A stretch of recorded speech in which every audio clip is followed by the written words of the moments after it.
اعوذ باللہ من الشیطان الرجیم بسم اللہ الرحمن الرحیم 27ویں پارے میں سورہ حدید کی 18ویں آیت میں یہ بات ارشاد فرمائی کہ ان المصدقین بلا شبہ وہ لوگ جو صدقہ کرنے والے ہیں والمصدقاتی اور وہ عورتیں جو خدا کی راہ میں خرچ کرنے والی ہیں وَأَقْرَضُ اللَّهَ قَرْضًا حَسَنًا اور اللہ تعالیٰ کو اچھا قرض دینے والے ہیں یُضَاعَفُ لَهُمْ وَلَهُمْ أَجْرٌ کریم اللہ ان کے لیے اس اجر کو بڑھا دے گا، عزت کے ساتھ اجر بھی دے گا، اور اللہ تعالیٰ جب واپس کرے گا لوٹائے گا تو ان کو بہترین صورت میں عنایت ہوگی۔ اس آیت کریمہ میں جو مرکزی بات چلی آ رہی تھی اللہ تعالیٰ نے وہ ارشاد فرما دی اور یہ بتایا کہ اللہ کی راہ میں جس طرح جان کا خرچ کرنا ضروری ہے بالکل ایسے ہی اپنے مال کا خرچ کرنا بھی ضروری ہے، اور صحابہ کرام رضی اللہ عنہم کو سمجھا دیا کہ مال خرچ کیے بغیر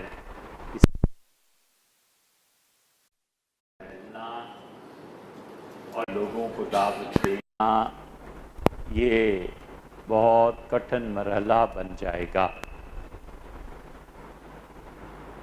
اس لیے رسول اللہ صلی اللہ علیہ وسلم اپنے طرز عمل سے یہ بات لوگوں کے سامنے رکھتے تھے کہ جتنا بھی مال ہے وہ اللہ کی راہ میں خرچ کیا جائے،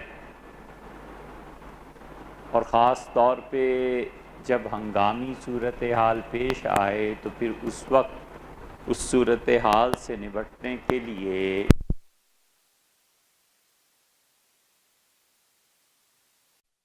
ایسے ہی ہے جب سیلاب آ جاتا ہے اور شہر اس کے سیلاب کے خطرے میں ہوتا ہے اور کہتے ہیں کہ پشتہ باندھیے، یعنی پانی کے آگے ایسی چیزیں رکھیے جو پانی کا رخ کسی اور طرف تبدیل کر دے۔ تو اس موقع پہ اجتماعی زندگی کو بچانے کے لیے بچہ یا بوڑھا جو شاید ایک اینٹ نہ اٹھا سکتا ہو وہ بھی چل پڑتا ہے کہ میں اپنا حصہ ڈالوں، ممکن ہے میرا کام کچھ ہو جائے اور شہر بچ جائے۔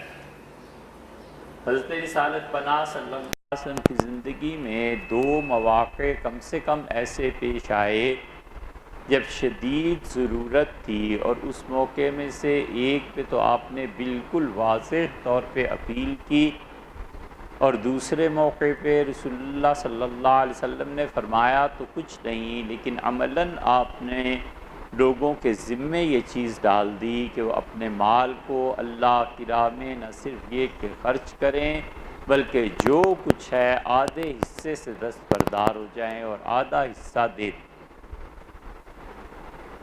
پہلا موقع وہ آیا ہجرت کے بعد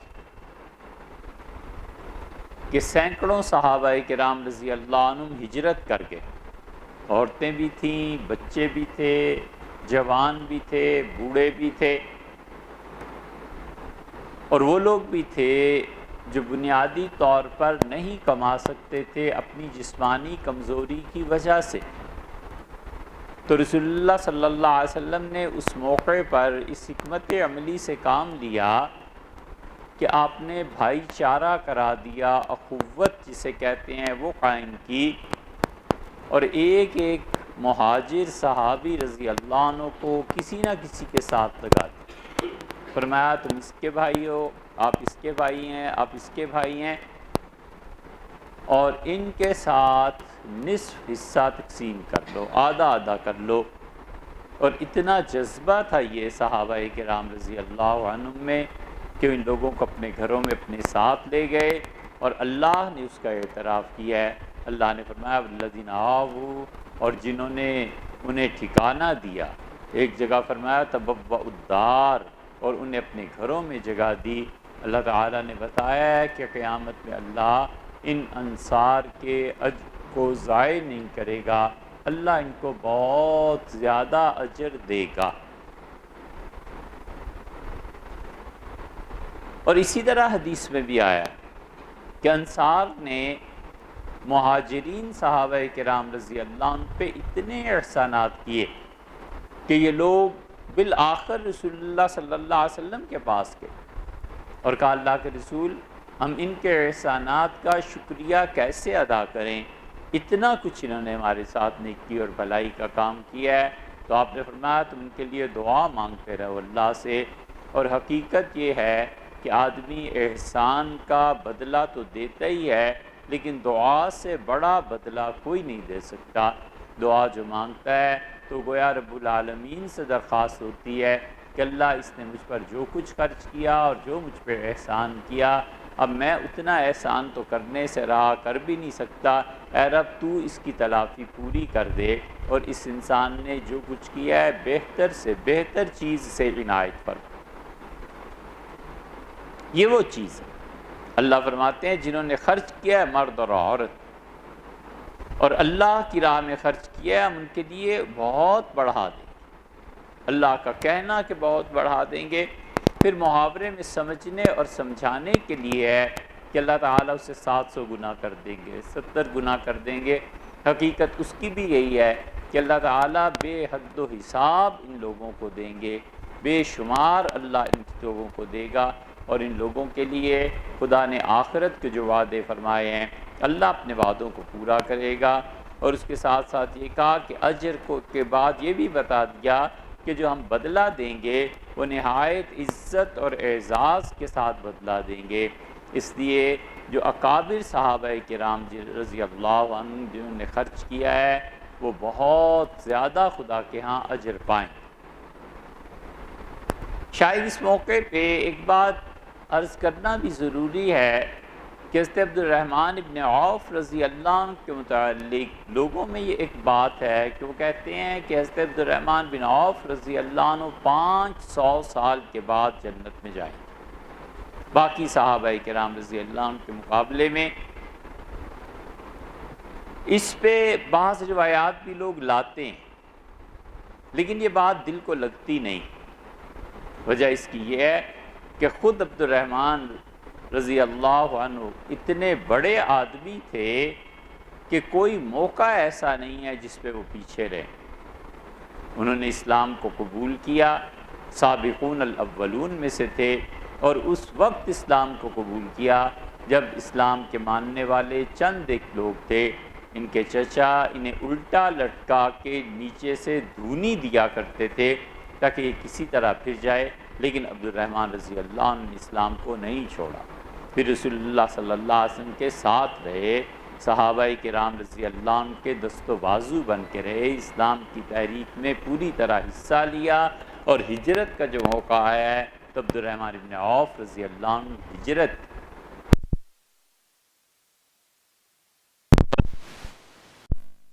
احد میں رہے، حدیبیہ میں رہے، فتح مکہ میں رہے۔ کوئی ایک جگہ ایسی نہیں ہے جہاں عبد الرحمن ابن عوف رضی اللہ عنہ پیچھے ہٹے، اور رسول اللہ صلی اللہ علیہ وسلم نے سعد ابن ربیع کے بھائی بنا دیے تھے، اور سعد ابن ربیع رضی اللہ عنہ لے گئے گھر، اور ان کا جذبہ بھائی بنانے کا اس حد تک تھا کہ انہوں نے سارے گھر کی چیزیں تقسیم کر دی۔ ان کا عبد الرحمن یہ سب چیزیں آدھی آپ کی آدھی میری، اور پھر بیویوں کو بلایا اور کہا یہ دعائیں پسند کر لو جو تم چاہتے ہو، ایک کو میں طلاق دے دیتا ہوں اور ایک میری بیوی رہے گی، ایک آپ بیوی لے لیں۔ عبد الرحمن ابن عوف رضی اللہ عنہ اللہ کے ایسے اچھے بندے تھے کہ انہوں نے 4 آنے ربع درہم یا دینار کا، انہوں نے کہا اس کا 25% یہ مجھے دے دو، انہوں نے دیا، اور رومال ایک عبد الرحمن رضی اللہ عنہ کے پاس تھا، یہ کہہ کے اٹھ گئے، انہوں نے کہا بھائی اللہ آپ کو سب چیزیں مبارک کرے، میں تو بنیادی طور پر تاجر آدمی ہوں، دیکھتا ہوں آج کیا ہوتا ہے۔ منڈی میں چلے گئے، کھجوریں خریدیں اور ایک درخت کے نیچے دوسری منڈی میں بیٹھ کے پھیلایا رومال کو، کھجوریں رکھ دی، بس اس دن وہ شام کو آئے تو انہیں جو نفع ملنا تھا وہ ملا۔ یہ نفع ان کا ترقی کرتا گیا، اتنی ترقی اس میں اللہ نے اتنی برکتیں دیں کہ رسول اللہ صلی اللہ علیہ وسلم وفات سے ایک آدھ دن پہلے پریشان، بیویاں بھی آئیں، اور نبی کریم صلی اللہ علیہ وسلم کے یہ چند دن جو گزرے ہیں پوری امت کے لیے رہنمائی ہے، اور اس میں یکے بعد دیگرے ایک سے ایک بڑا واقعہ پیش آیا، اور جو واقعات کئی مہینوں میں حضور صلی اللہ علیہ وسلم کے پاس پیش آتے گھنٹوں میں گزر، اللہ نے دکھا دیا کہ تمہارے نبی صلی اللہ علیہ وسلم اس بلند کردار کے آدمی ہیں اور دوسرے لوگوں کے ساتھ ان کا کیا تعلق ہے۔ جس رات کے بعد صبح وفات ہوئی ہے حضور صلی اللہ علیہ وسلم کی، 3 مرتبہ پوچھا کہ علی آئے، ام المومنین ام سلمہ رضی اللہ عنہ کہتی ہیں کہ میں نے عرض کیا کہ آپ کے کام میں گئے ہوئے ہیں، پھر تھوڑی دیر کے بعد گزری اور فرمایا علی آئے ہیں، ہم نے کہا بھی نہیں پہنچے، پھر رسول اللہ صلی اللہ علیہ وسلم، پھر علی جب آئے ہیں تو ساری رسول اللہ صلی اللہ علیہ وسلم کی بیویاں اٹھ گئیں، کیونکہ وہ جانتی تھی کہ آپ تنہائی چاہتے ہیں، اور سیدنا علی رضی اللہ عنہ کو اشارے سے آپ نے اتنا قریب اپنے کیا کہ ان کے ہونٹ آپ کے کانوں کے ساتھ لگ گئے، اور پھر رسول اللہ صلی اللہ علیہ وسلم نے بہت طویل گفتگو ان سے کی۔ ایسے ہی سیدنا ابوبکر رضی اللہ عنہ کو امامت دے دی، ایسے ہی حضرت عمر رضی اللہ عنہ کی آواز سنی کہ آپ کی جگہ وہ نماز پڑھا رہے ہیں تو بلا کے ڈانٹا، اور جب میں نے کہا کہ ابوبکر نماز پڑھائیں گے تو کیوں عمر نماز پڑھا رہے ہیں؟ یہ سب کچھ بہت سی چیزیں ان دنوں میں پیش آئیں، اور ان میں سے ایک یہ تھا کہ آپ نے وفات سے پہلے اپنی بیویوں کو دیکھا اور فکر تھی، اور آپ نے کہا میرے بعد تمہارے ساتھ وہی نیکی کرے گا جو اللہ کا بہت نیک بندہ ہوگا اور بڑا صبر کرنے والا ہوگا، جو تمہارے اخراجات کو پورا کرے گا۔ 11 بیویاں بیٹھی ہوئی ہیں سب کی سب، اور رسول اللہ صلی اللہ علیہ وسلم آیا بس تمہارے ساتھ تو نیکی وہی کرے گا جو اللہ کے محبوب بندوں میں سے۔ عبد الرحمن ابن عوف رضی اللہ عنہ آ گئے اور رسول اللہ صلی اللہ علیہ وسلم کے چہرہ مبارک کو دیکھ کر بات کرنے لگے اور کہنے لگے اللہ کے رسول کچھ پریشانی ہے؟ آپ نے فرمایا ہاں میری طبیعت پہ ایک بوجھ ہے۔ تو انہوں نے خود ہی عرض کیا کہ آپ اپنی بیویوں کے بارے میں پریشان ہو رہے ہیں کہ آپ کے بعد کیا بنے گا؟ تو آپ نے فرمایا مجھ پہ بوجھ ہے۔ میں کہا اللہ کے رسول اس میں کیا بوجھ ہے؟ میرا فلاں باغ جس کے اتنے ہزار آمدنی ہے سالانہ، فصل آئے گی اور میں اپنی بیویوں میں برابر کی وہ فصل بانٹ دوں، سب کو یکساں حصہ دوں۔ مطلب یہ کہ اگر ایک بھی رہ جائے گی تو اسے پورا حصہ مل جائے گا۔ رسول اللہ صلی اللہ علیہ وسلم اتنے خوش ہوئے، آپ نے کہا جنت کے چشمے سلسبیل سے اللہ تجھے سیراب کرے عبد الرحمن، نام لکھ، قرآن میں ہے نا سلسبیلہ، سورہ دہر میں آتا ہے۔ اسی لیے ایک مرتبہ ان کے اتنے اونٹ تجارتی قافلہ پورا آیا، لدے ہوئے اونٹ۔ حضرت عائشہ رضی اللہ عنہ جب مسلسل سنتی رہی اپنے حجرے میں کہ گلی سے اونٹ گزر رہے ہیں راستوں سے، تو انہوں نے پوچھا کہ یہ کیا ہے؟ تو بتایا گیا، تو انہوں نے کہا اللہ سلسبیل چشمے سے عبد الرحمن کو سیراب کرے، خدا اس کی پیاس کو وہاں سے بجھائے۔ یہ اتنے بڑے لوگ تھے کہ لوگ تو محاورے کو خراب معنی میں بھی لیتے ہیں، لیکن حقیقت بات یہ ہے کہ نکلی ہونٹوں اور چڑھی کوٹھوں۔ حضرت عمر رضی اللہ عنہ کوئی بات کوئی جملہ کہتے تھے، شام تک سارے مدینہ میں پھیل جاتا تھا کہ آج یہ فرمایا۔ حضرت عائشہ رضی اللہ عنہ کوئی بات کہتی تھی، اس لیے کہ وہ جتنا بھی بولتے تھے اتنا وزنی ہوتا تھا کہ لوگ سمجھتے تھے اس سے ہمیں ہمارا دین مل رہا ہے۔ بہت بلند پایا بات، بس یہ دعا کہہ کر کے چپ ہو گئیں، ہنسی مسکرائیں اور چپ، فوراً پھیلی بات، اور عبد الرحمن ابن عوف رضی اللہ عنہ کے بیٹے حاضر ہوئے۔ انہوں نے کہا آپ نے یہ فرمایا ہمارے والد کو دعا دی ہے، ہم اس لیے حاضر ہوئے ہیں کہ پوچھیں اس دعا کی حقیقت کیا ہے۔ تو انہوں نے پھر یہ سارا قصہ سنایا۔ انہوں نے کہا تمہارے نبی صلی اللہ علیہ وسلم نے تمہارے والد کے لیے دعا کی تھی جب ہم عورتوں کا مسئلہ اور قضیہ پیش ہوتا ہے۔ اتنے بڑے پھر وفات سے پہلے عجیب بات ہے، یعنی عبد الرحمن ابن عوف رضی اللہ عنہ کو حضرت ابوبکر رضی اللہ عنہ نے اپنا معین اور مددگار مقرر فرمایا۔ سیدنا عمر رضی اللہ عنہ نے بارہا فیصلے فرمایا اور کہا عبد الرحمن کو بلاؤ، عبد الرحمن کو فلاں جگہ بھیجو، اور اس شورا میں شامل کیا کہ ان 6 میں سے خلافت کسی کی بھی ہو سکتی، اور ہر ایک کے متعلق ریمارکس پاس کیے۔ فرمایا سعد کو اس وجہ سے خلافت سے محروم نہ کرنا کہ میں نے اسے کوفہ سے ہٹا دیا تھا، کوفہ والے اتنے نالائق تھے کہ سعد جیسا آدمی انہیں دیا نہیں جا سکتا تھا۔ یہ نہیں ہے کہ اس میں کوئی کمی تھی، میرے بعد جو بھی خلیفہ بنے میں نصیحت کرتا ہوں اسے کہ سعد کی صلاحیتوں سے فائدہ اٹھا۔ عبد الرحمن ابن عوف رضی اللہ عنہ کو رکھا، اور عبد الرحمن ابن عوف کی خلافت پہ سب متفق ہو گئے کہ حضرت آپ خلیفہ بن جائے، سب۔ لیکن اس کے باوجود انہوں نے کہا نہ، بیٹھتے ہی 2 آدمیوں نے اپنے نام واپس لے، ایک حضرت طلحہ رضی اللہ عنہ، عبد الرحمن، ان کا ہم نہیں خلیفہ بنتے۔ عبد الرحمن ابن عوف رضی اللہ عنہ کا البتہ یہ ہے کہ اگر تم چاہو تو میں تمہارے لیے خلیفہ مقرر کر سکتا ہوں۔ سب نے اجازت دے دی کہ جسے آپ مقرر کر دیں۔ 2 یا 3 دن کے بعد جب خلافت کے لیے انہوں نے بیعت شروع کروانی تھی تو انہوں نے کہا دیکھو کہاں ہے عثمان اور کہاں ہے علی، بلاؤ انہیں۔ تو بتایا گیا کہ عثمان رضی اللہ عنہ سو رہے ہیں۔ تو انہوں نے کہا 3 دن اور راتیں ہو گئیں، مجھے اتنا فکر ہے مسلمانوں کی خلافت کا، میں تو بالکل ایک لمحہ نہیں سو سکا، اور سو رہے ہیں، انہیں بلاؤ۔ بلایا گیا، بیعت کروائی انہوں نے، اور سب سے پہلے انہوں نے 2 کام کیے۔ انہوں نے وہ پگڑی باندھی جو رسول اللہ صلی اللہ علیہ وسلم نے سیاہ رنگ کی انہیں عنایت فرمائی تھی، اور انہوں نے عثمان رضی اللہ عنہ کو بٹھایا ممبر پہ، ان کے سر پہ وہ پگڑی باندھی رکھ دی، اور دوسرے انہوں نے سیدنا علی رضی اللہ عنہ کہا کہ پہلی بیعت علی کریں گے۔ علی رضی اللہ عنہ نے بیعت کی، اس لیے کہ اس وقت دونوں حضرات کے درمیان بات چیت تھی، لوگ ان کے بھی حق میں، لوگ ان کے بھی حق میں۔ اور عبد الرحمن ابن عوف رضی اللہ عنہ کا کہ بچے جو قرآن پاک پڑھتے ہیں اور کنواری لڑکیاں جن کے رشتے نہیں ہوئے، پردے میں جا کے ان سے بھی پوچھا میں نے کہ کون چاہیے تمہیں، تو انہوں نے عثمان کا نام لیا، اس لیے میں عثمان کو خلافت دے رہا ہوں۔ حضرت عثمان رضی اللہ عنہ کی اتنی قدر تھی ان کی کہ حضرت عثمان رضی اللہ عنہ نے وصیت لکھوائی کہ میرے بعد خلافت عبد الرحمن ابن عوف کو دی جائے، اور ان کے غلام نے وصیت لکھی۔ سیدنا عثمان رضی اللہ عنہ پہ بے ہوشی طاری ہو گئی، پھر وہ ٹھیک ہو گئے، پھر خلافت چلتی رہی ان کی۔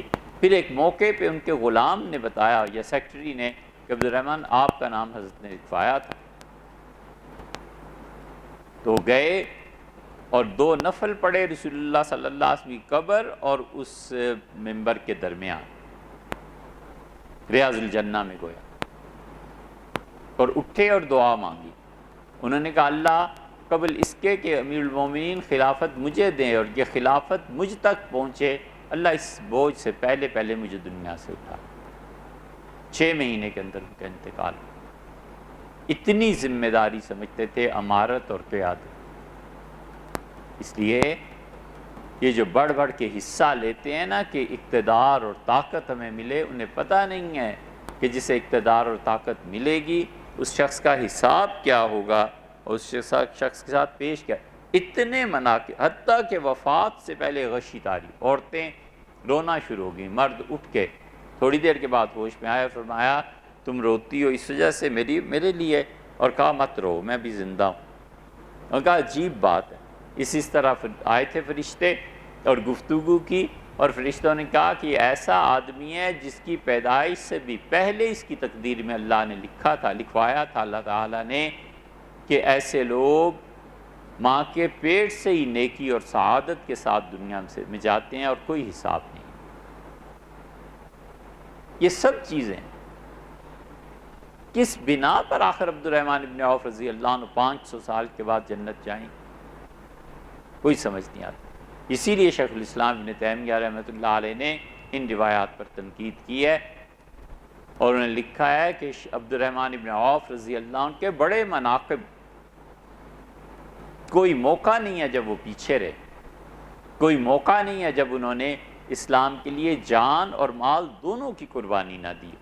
اس لیے اللہ فرماتے ہیں تم میں سے جو لوگ بھی خرچ کریں گے ہم بہت کچھ انہیں دیں گے۔ اور رسول اللہ صلی اللہ علیہ وسلم کی زندگی میں پہلا موقع یہ آیا تھا کہ ہجرت کے بعد آپ نے عملاً 2 حصوں میں تقسیم کر دیا، اور مہاجرین کو انصار کے ساتھ کر دیا۔ اور دوسرا موقع کم سے کم دوسرا وہ تھا جو غزوہ تبوک میں پیش آیا، اور رسول اللہ صلی اللہ علیہ وسلم اپنی عادت کے بالکل برخلاف منبر پہ بیٹھے اور آپ نے فرمایا اللہ کی راہ میں خرچ کرو اور لاؤ، اور عبد الرحمن بن عوف رضی اللہ عنہ بہت مال لے کے گئے۔ منافقین نے انہی پہ طنز کیا اور پھپتی کسی، اور انہوں نے کہا اتنا مال خدا کے یہاں کیا اسے جنت دلا دے گا؟ یہ عبد الرحمن جا رہا ہے، دیکھو اتنا مال لیے ہوئے، صرف نام نمود اور نمائش کے لیے۔ اللہ نے سورہ توبہ میں بار بار جو زجر کی ہے منافقین کی اور منافقین کو ڈانٹا ہے اور انہیں جہنم کا کہا ہے، اللہ نے فرمایا ایسے لوگ بھی نبی صلی اللہ علیہ وسلم کے پاس آئے جنہوں نے اپنے آپ کو قربان کر دیا اور یہ انہی کے عیب چننے بیٹھے۔ یہ دوسرا موقع تھا۔ سیدنا عثمان رضی اللہ عنہ نے اتنا کچھ دیا، رسول اللہ صلی اللہ علیہ وسلم کی خواہش تھی کہ ان کا داماد اور بھی خرچ کرے۔ انہوں نے اٹھ کے کہا 100 اونٹ فوجی کے ساز و سامان کے ساتھ اللہ کے رسول پیش کرتا ہوں۔ کَأَلَّمْ يَسْمَعْ، حضور صلی اللہ علیہ وسلم جیسے سنا ہی نہیں، ادھر ادھر دیکھتے رہے، لوگوں کو کہتے رہے۔ پھر عثمان رضی اللہ عنہ کہ اللہ کے رسول 200 اونٹ مزید دیتا ہوں، 300 ہو گئے۔ پھر بھی رسول اللہ صلی اللہ علیہ وسلم گویا سنا نہیں۔ پھر عثمان اٹھے اور کہا 300 اونٹ، 600 اونٹ میں ساز و سامان کے، یہ کروڑوں میں بنتے ہیں آج۔ پھر بھی رسول اللہ صلی اللہ علیہ وسلم جیسے سنا ہی نہیں۔ انداز محبت کا بتاتا تھا کہ اور بھی کچھ کرو۔ عثمان رضی اللہ عنہ کی جیب میں جو کچھ سونا، جو کچھ سکے تھے، سب جا کر جھولی میں ڈال دیے رسول اللہ صلی اللہ علیہ وسلم کے، اور آپ اپنی عادت شریفہ پہلی اور آخری مرتبہ منبر سے اترے اور ان پیسوں کو ایک ہاتھ میں پھر دوسرے ہاتھ میں، پھر ایک میں پھر دوسرے میں، ایسی سکوں کی لوگ سن رہے تھے اور بار بار فرما رہے تھے ما ضر عثمان بعد حاضر، ما ضر عثمان بعد۔ آج کے دن کے بعد عثمان پہ کوئی گناہ نہیں، آج کے دن کے بعد عثمان کے لیے کوئی تکلیف نہیں، آج کے دن کے بعد عثمان کے لیے کوئی حساب نہیں۔ بہت بڑی بشارت۔ یہ دوسرا موقع تھا۔ حضور صلی اللہ علیہ وسلم کی زندگی میں اپیل کی کہ عیسائیوں سے ٹکراؤ ہے، پیسے لاؤ، مال لاؤ۔ حضرت شاہ عبد القادر صاحب رائے پوری رحمۃ اللہ علیہ لاہور تشریف لائے، تقسیم ہو گئی تھی، ہندوستان اور پاکستان کے حالات بہت خراب چل رہے تھے۔ سن 56 یا 52 میں حضرت رحمۃ اللہ کی تشریف آوری ہوئی تھی، اور مسلم لیگ کے بڑے بڑے وزراء حضرت سے بیعت تھے، اور جب ہندوستان سے سفر کا ارادہ کرتے تھے تو پرانے تعلقات کی وجہ سے یہاں کے وزراء وہاں کے وزراء کو فون کر دیتے کہ حضرت آ رہے ہیں، بوگی بک کرا دو، ٹرین بک کرا دو، اسپیشل ٹرین چلا دو، یہ سب کچھ ہوتا تھا۔ اور یہاں تشریف لاتے تھے تو لاہور میں بھی وزراء اپنی کوٹھیوں میں یہ وہ سب چیزیں ہوتی تھیں۔ آئے یہ وزراء کے عمرے پہ جا رہے ہیں، حضرت رحمۃ اللہ نے فرمایا کہ کس لیے جا رہے ہیں؟ حضرت اللہ راضی ہو، کوئی نیکی، کوئی اللہ گناہ معاف کرے۔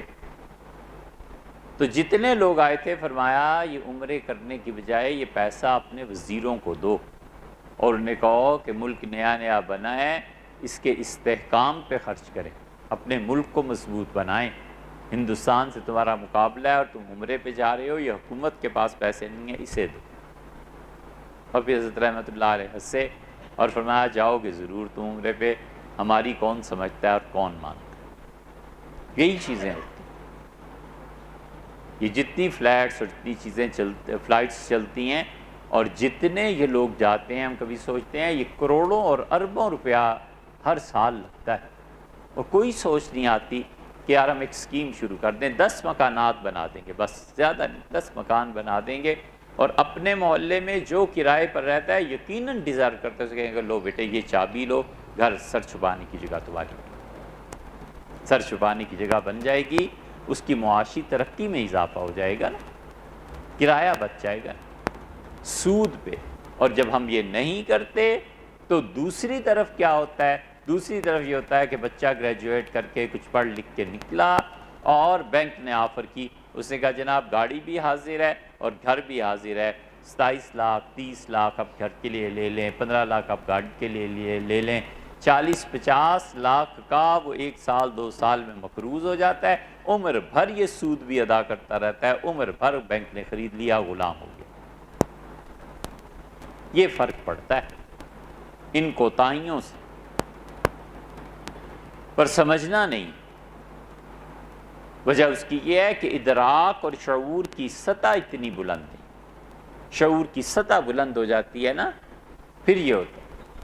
یہ جرمنی والوں نے برلن وہ دیوار جو گرائی ہے اس کا آپ قصہ پڑھیں کہ انہوں نے کس طرح اس دیوار کو گرایا ہے، کس طرح قرضہ کیا ہے، کس طرح دونوں آبادیوں کو یکساں سٹینڈرڈ پہ لانے کے لیے کام کیا کیے ہیں۔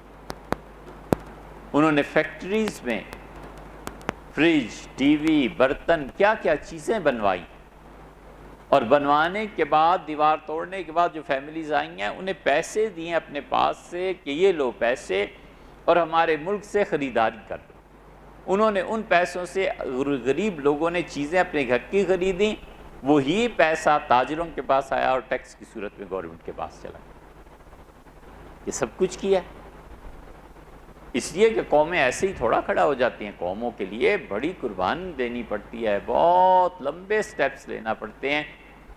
ہندوستان آخری مرتبہ جب گئے کئی یونیورسٹیز میں ہم نے جا کے یہ جو محکمہ ہے، یہ جو ادارہ ہے آپ کا الیکٹرانکس کا، کیا کہتے ہیں، کمپیوٹر اور یہ ساری پڑھائی جو ہوتی ہے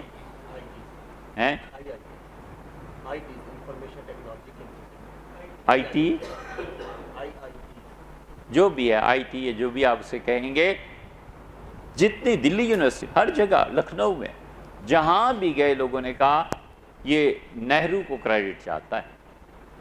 ہم نے کہا نہرو کے زمانے میں تو چیزیں عام ہی نہیں ہوئی تھی، انہوں نے کہا جی وہ ہماری بنیاد رکھ گئے، وہ ہمیں بنا کر گئے، ہر ادارے میں انہوں نے ایسی چیزیں مقرر کر دی تھیں کہ ان کا ویژن تھا کہ کسی زمانے میں یہ تبدیلی آ جائے گی اور ہمارے بچے پڑھے لکھے ہونے چاہیے۔ اب تو انہوں نے پورا شہر حیدرآباد کے قریب بنا دیا۔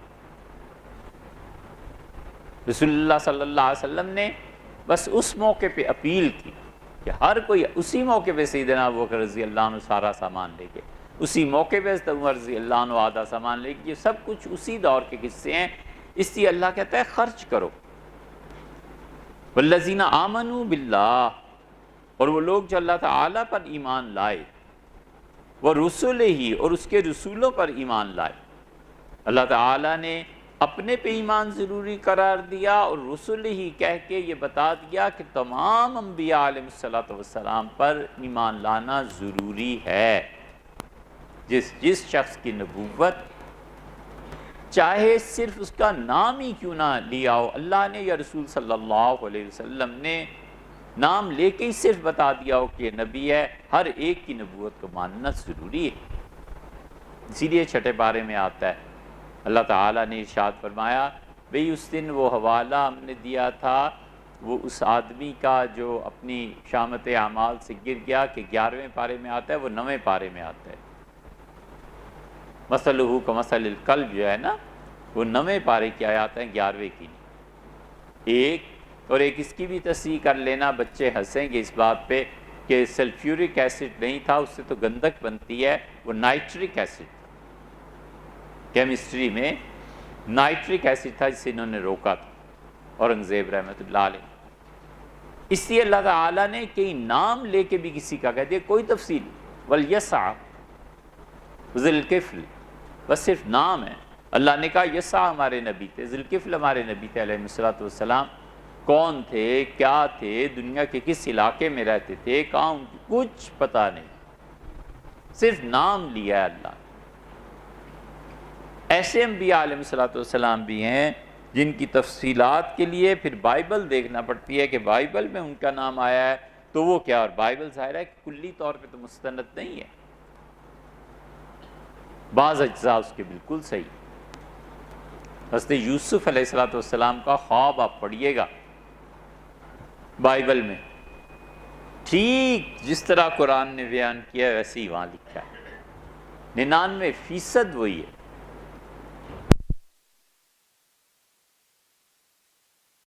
دونوں نور ایک ہی جگہ سے آئے، بہت سی چیزیں موافق بھی ہیں، بہت سی چیزیں غلط بھی ہیں وہاں، جس کی قرآن نے تصحیح کی ہے۔ تو اس لیے کسی نبی علیہ السلام کا صرف نام بھی آیا ہے اس پہ بھی ایمان لانا ضروری، اور اتنا ہی ضروری جتنا ایمان لانا ہے یہ بھی ہے کہ اپنے پاس سے کسی شخص کی نبوت کی گواہی نہ دے، کہ مت کہے کہ فلاں نبی ہے، فلاں بدھا کے متعلق بہت محتاط زبان استعمال کرنی چاہیے۔ بدھا کی تعلیمات بھی پھیلی ہیں اور جتنے وسیع پیمانے پر پھیلی ہیں، سارا بر صغیر، پھر چائنا، پھر جاپان، پھر آسٹریلیا، کہاں کہاں یہ مذہب پہنچا ہے۔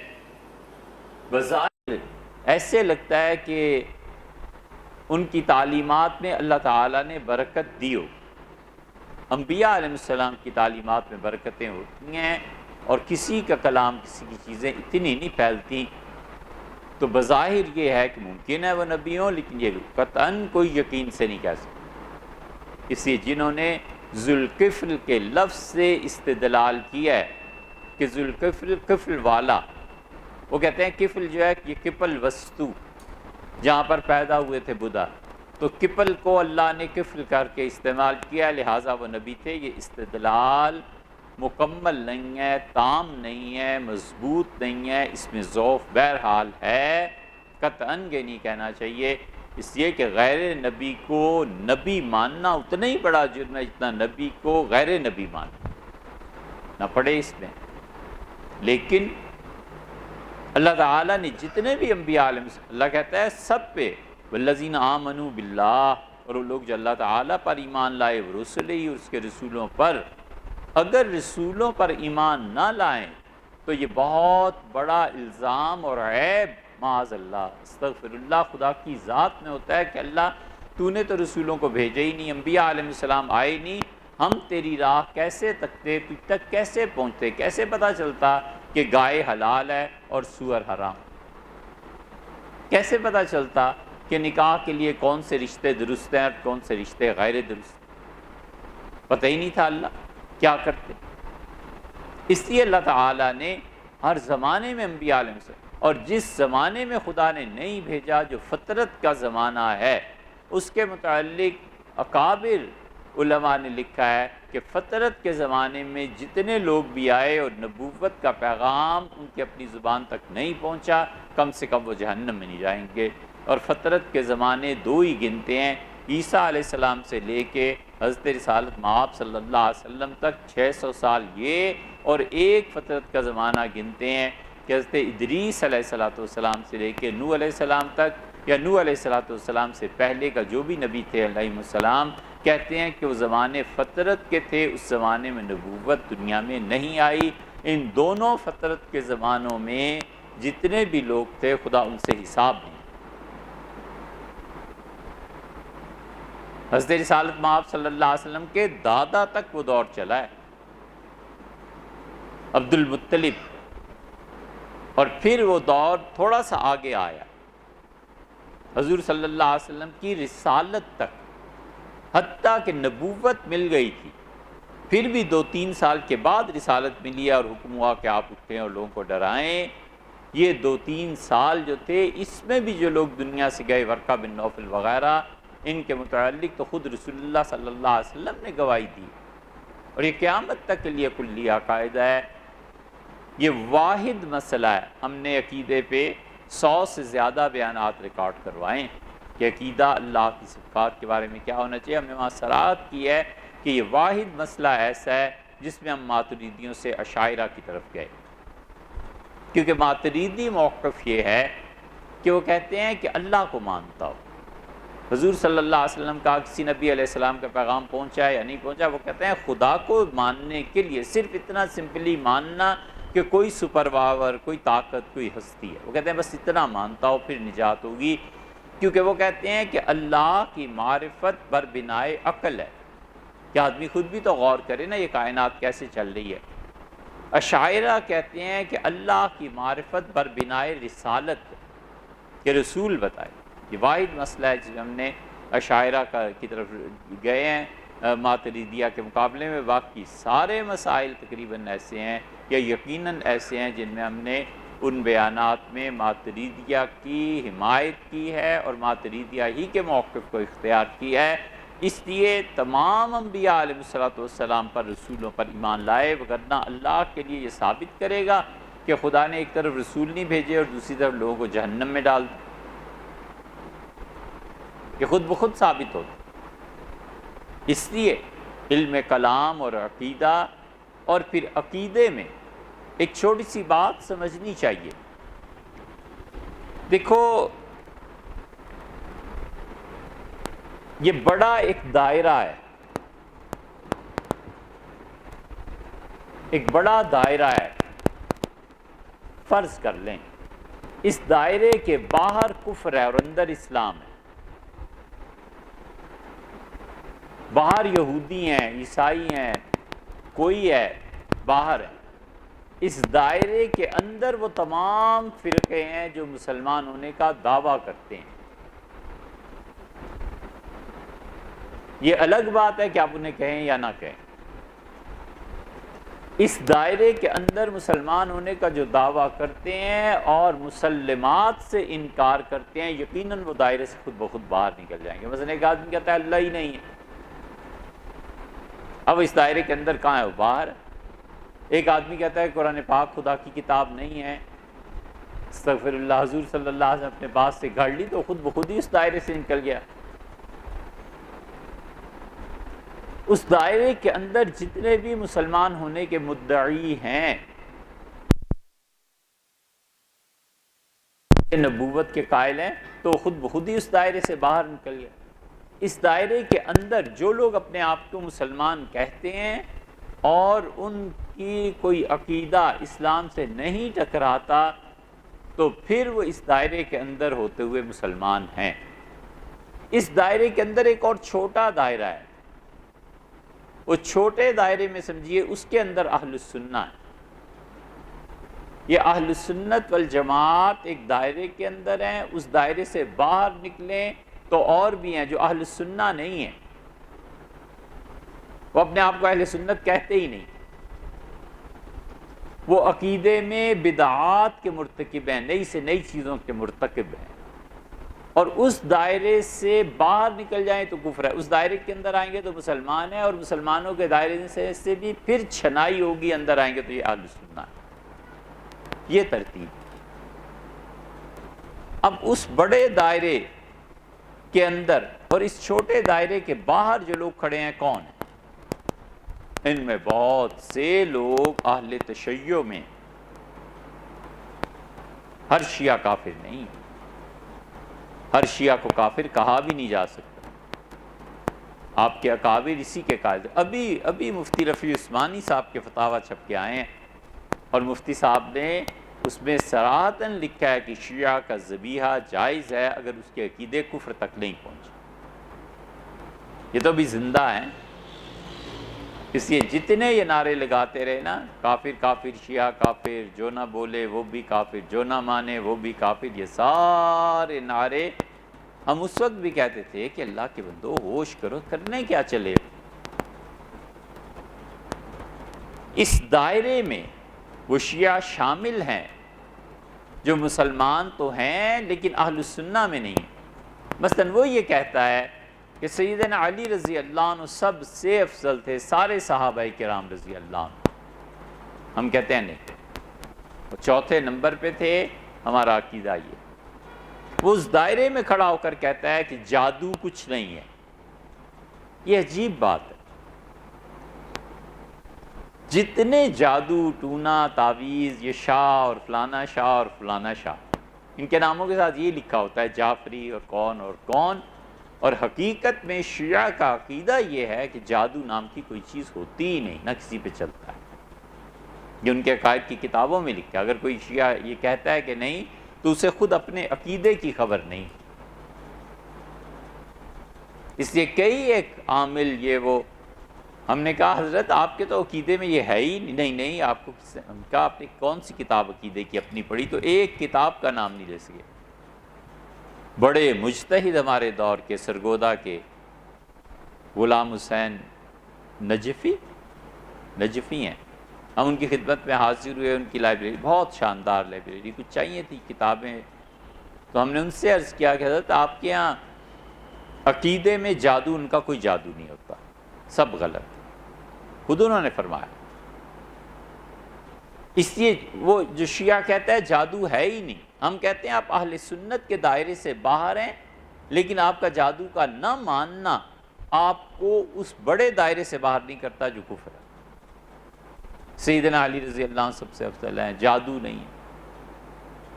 ایک اور اس کا عقیدہ ہے، وہ کہتا ہے اللہ تعالیٰ کو قیامت میں نہیں دیکھا جا سکتا۔ یہ میں نے بہت سے مجتہدین سے، ان کا بالکل ہمارا یہ عقیدہ ہے۔ ہم اہل سنہ کہتے ہیں کہ قیامت میں یقیناً اللہ کی زیارت اور رؤیت ہوگی، اللہ تعالیٰ اس سے محروم نہ فرمائے۔ ہم کہتے ہیں یقیناً وہ ہوگی۔ اب یہ جو عقیدے ہیں نا، جو نہیں مانتا، یہ اہل سنہ کے دائرے سے باہر ہے، لیکن اس نے وہ بڑا دائرہ کراس کر کے کفر تک پہنچ گیا ہو، یہ نہیں۔ کفر تک وہ شیعہ فرض کر لیجئے، وہ اس وقت پہنچے گا جب وہ کہے گا قرآن ہے ہی نہیں، قرآن کو میں مانتا ہی نہیں۔ جب وہ یہ کہے گا کہ وہی معاذ اللہ استغفر اللہ، سیدنا علی رضی اللہ عنہ پہ آنی تھی، جبریل سے غلطی ہوئی کہ محمد صلی اللہ علیہ وسلم کے گھر گئے، جب وہ یہ کہے گا تو پھر کفر ہوگا۔ اگر وہ یہ مانتا ہی نہیں ہے، اس نے سنا ہی کبھی نہیں ہے، جانتا ہی نہیں ہے، تو کس بنیاد ہم یہ کہیں گے یہ بدعتی ہے؟ کیونکہ اہل سنہ میں نہیں ہے، یہ نہیں کہیں گے کہ کافر۔ اور دوسری بات یہ ہے کہ کسی بھی شخص کو کافر کہنے کی ضرورت ہی آخر کیا پیش آ گئی؟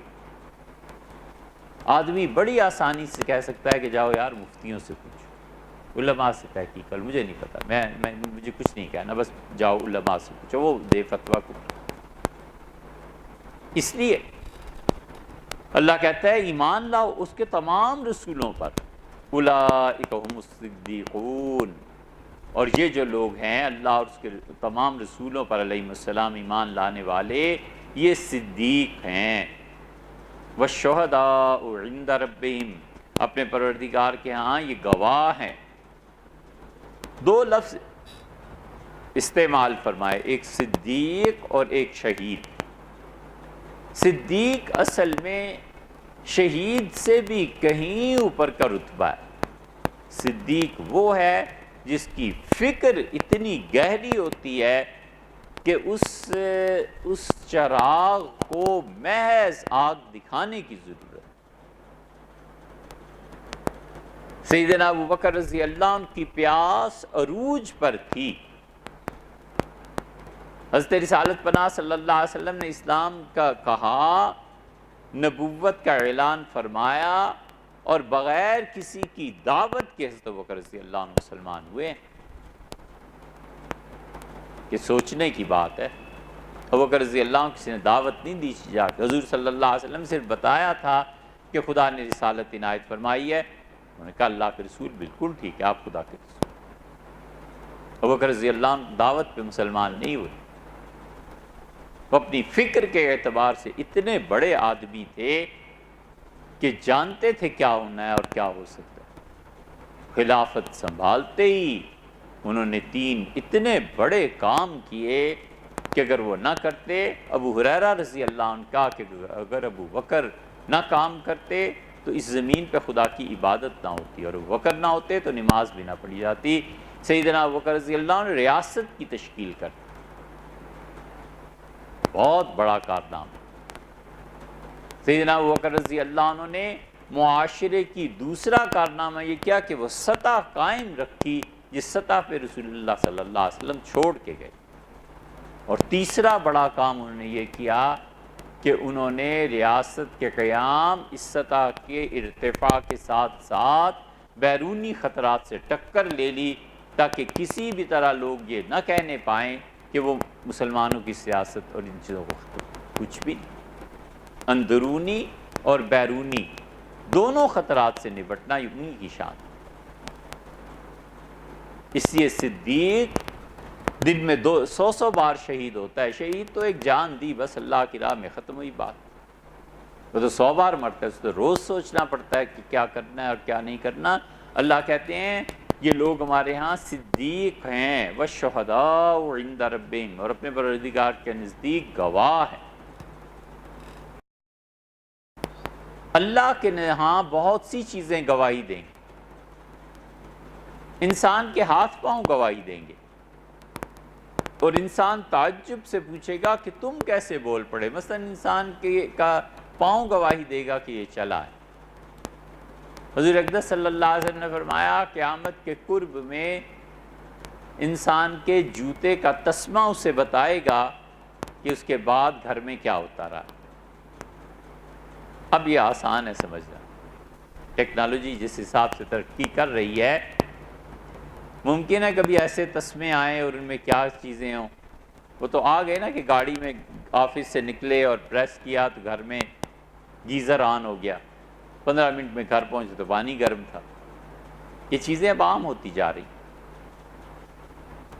قیامت میں انسان کے اعضاء گواہی دیں گے. قالوا انطقنا اللہ الذی انطق کل شیء. وہ کہیں گے جس پروردگار نے ساری چیزوں کو بولنے کی صلاحیت عنایت فرمائی ہے, اسی اللہ نے ہمیں بھی بولنے کی صلاحیت دیا. ہوگا کیا, زبان کے کلام کی صرف یہی اس کے جسم کے دیگر حصوں میں پیدا ہو جائے گی, وہ بھی گواہی دیں گے. گواہی دیں گے وہ زمین بِأَنَّ رَبَّكَ أَوْحَىٰ لَهَا, اس لیے کہ تیرا پروردگار زمین کو حکم دے گا کہ تجھ پہ کیا کیا ہوتا رہا ہے, زمین بولے گی.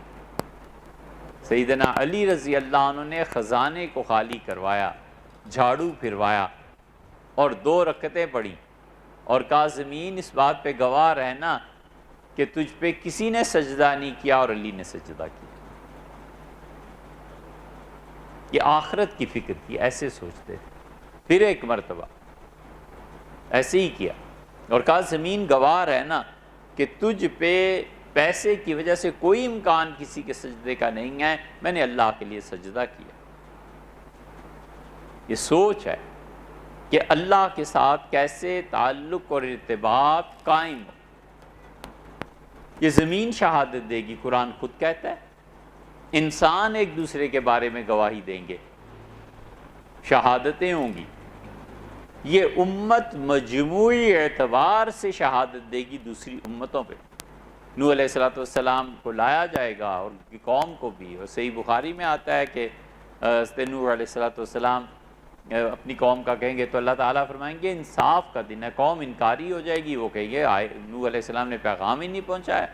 اللہ کہے گا نوح اپنے گواہ لاؤ. اور رسول اللہ صلی اللہ علیہ وسلم نے فرمایا وہ پھر میری امت کو بلائے گے اور کہیں گے اے محمد صلی اللہ علیہ وسلم کی امت تم گواہی دو کہ میں نے اپنی قوم تک پیغام پہنچایا تھا. آپ نے کہا جب یہ امت گواہی دے گی تو پھر بولیں گے اور کہیں گے کہ اے رب ہمارا اور ان کا تو زمانے کا فرق ہے, ہم تو بہت پہلے تھے, یہ تو بہت بعد میں آئے, انہیں کیا پتا. تو پھر یہ امت کہے گی, وہ کہے گی اے پروردگار آپ کے کلام میں ہم نے یہ پڑھا, قرآن میں یہ پڑھا ہے. تو اللہ کہے گا میرا کلام چھوٹا نہیں. یہ ساری جرا ہوگی قیامت کی انبیاء علیہ السلام کی امتوں پر. یہ اسی لیے اللہ کہتا ہے شہداء علی الناس, اور تمہارا یہ فرض بنایا ہے, تمہارے ذمے لگایا ہے کہ تم دوسری امتوں کے انبیاء علیہ السلام کی گواہی دو. اسی لیے جن احادیث میں یہ آتا ہے نا یہ شہادتیں بہت ہوں گی, اور پھر اس امت کے علماء کو بلایا جائے گا کہ تم شہادت دو. اللہ کی وحدانیت کی شہادت اس امت کے علماء دیں گے۔ اس امت کے علماء کوئی معمولی درجے کے نہیں ہوں گے۔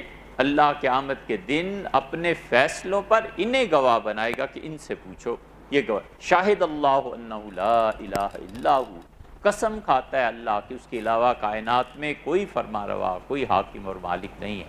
والملائکہ، میرے فرشتے اس بات پر گواہ ہیں۔ وَأُولُو الْعِلْمِ، اور جنہیں ہم نے علم دیا ہے وہ گواہ ہیں اس بات پہ کہ اس کائنات میں ہمارے علاوہ کسی کی عبادت اور پرستش نہیں۔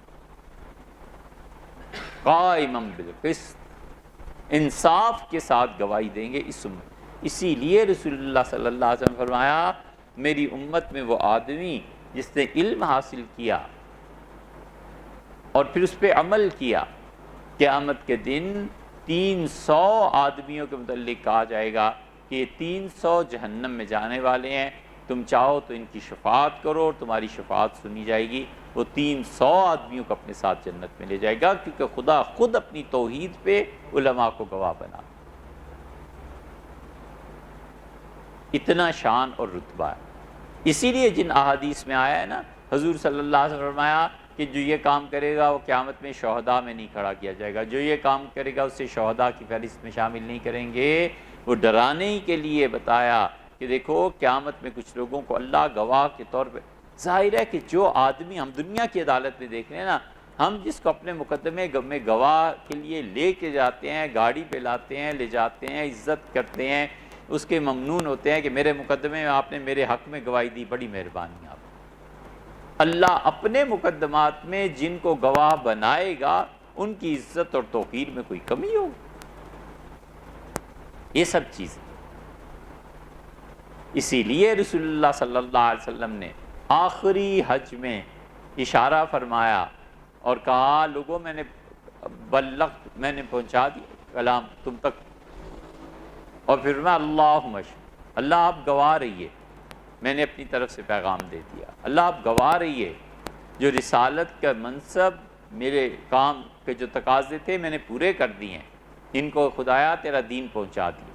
یہ شہادتیں اتنی بڑی چیز ہے، اسی لیے اللہ یہ کہتا ہے کہ شہادت ہمیشہ سچی دینا، ولو علی انفسکم، اگرچہ اس کی زد تمہاری جان پر پڑے، اول والدین، تمہاری اس شہادت کی زد میں تمہارے والدین ہی کیوں نہ آتے ہوں، قسم سے ہی اٹھانا، گواہی سچی دینا۔ عجیب بات کہی ہے، فرمایا غنیًا او فقیرًا فاللہ اولیٰ بہما، تمہارا وہ دوست، تمہارے والدین امیر ہیں تب بھی، غریب ہیں تب بھی۔ امیر ہیں تو ان کی امارت اور دولت سے ڈر کے کہیں گواہی غلط نہ دے بیٹھنا، اور غریب ہیں تو ان پر ترس کھا کے گواہی غلط نہ دے بیٹھنا۔ فاللہ اولیٰ بہما، اس غربت اور امارت اور رشتہ دار، ان سب سے زیادہ ضروری ہے کہ تم خدا کا خیال کرو کہ جس کے لیے تم گواہی دے رہے ہو۔ اس لیے اللہ فرماتے ہیں لہم اجرہم، ہم انہیں اجر دیں گے، نیک دیں گے، گواہ ہیں ہمارے، گواہی کے لیے آئے ہیں، عزت احترام سب کچھ انہیں دیں گے۔ وَنُورُهُمْ، اور ہم انہیں نور بھی عنایت کریں گے، وہ نور جس کا پہلے تذکرہ گزر چکا کہ یسعیٰ بین ایدیہم وبایمانہم، وہ نور ان کے آگے آگے ان کے دائیں ہاتھ کو ہوگا۔ والذین کفروا، اور جن لوگوں نے کفر کیا، وکذبوا بآیاتنا، اور ہماری آیات نشانیوں کو جھٹلاتے رہے، اولئک اصحاب الجحیم، وہ یقیناً جہنم میں جانے والے ہیں۔ صاف بات کر دی کہ قیامت میں دو ہی راستے ہیں، ایک یہ ہے اور ایک یہ، مائی وے اور ہائی وے، بس یا اس پہ چلو یا پھر مین شاہراہ پہ چلو، اس کے علاوہ تیسرا راستہ ہی کوئی نہیں۔ شہداء، صدیق، ہمارے کام کرنے والے ورکرز، ان میں آ جاؤ، یہ نہیں ہے نکل جاؤ، دوسری طرف چلے جاؤ جن کو سزا۔ علموا، لوگوں یاد رکھو، انما الحیات الدنیا، یہ دنیا کی زندگی، لعب، کھیل ہے، ولہو، اور غفلت ہے، وزینت، آرائش کا سامان ہے، وتفاخر بینکم، اور آپس میں ایک دوسرے پر فخر کرنا ہے، وتکاثر، اور کثرت ہے فی الاموال والاولاد، مال میں اور اولاد میں، یہ ہے تمہاری دنیا کی زندگی۔ دو ترجمے کیے گئے، انما الحیات الدنیا، تمہاری دنیا کی زندگی۔ ایک ترجمہ تو یہ ہے کہ اللہ نے اس کے شعبے گنوائے کہ تمہاری دنیا کی زندگی کیا ہے، یہ کھیل تماشا، یہ تمہاری دنیا ہے۔ اور ایک ترجمہ یہ کیا گیا ہے کہ ایک تمہاری دنیا کی زندگی، دوسرا تمہارا کھیل کود کا سامان، تیسرے تمہارے غفلت اور کھیلنا اور دنیا کو بازیچہ اطفال سمجھنا، وزینتن، اور اس کے ساتھ ساتھ آرائش۔ ہر ایک چیز الگ الگ ہے۔ پہلی تفسیر کی صورت میں حیات دنیا کی تفصیل ہے، لعب اور لہو اور زینت اور تفاخر، اور دوسری کی صورت میں یہ ہر ایک اپنی اپنی جگہ پہ مستقل ایک قدر کی حیثیت سے سٹینڈ لے رہی ہے، دونوں طرح۔ انما الحیات الدنیا لعب و لہو، لوگو تمہاری دنیا کی زندگی ہے کیا؟ خواب تھا جو کچھ کے دیکھا اور جو بھی سنا افسانہ تھا، حاصل عمر سے شد، پوری زندگی کی کمائی تین چیزیں،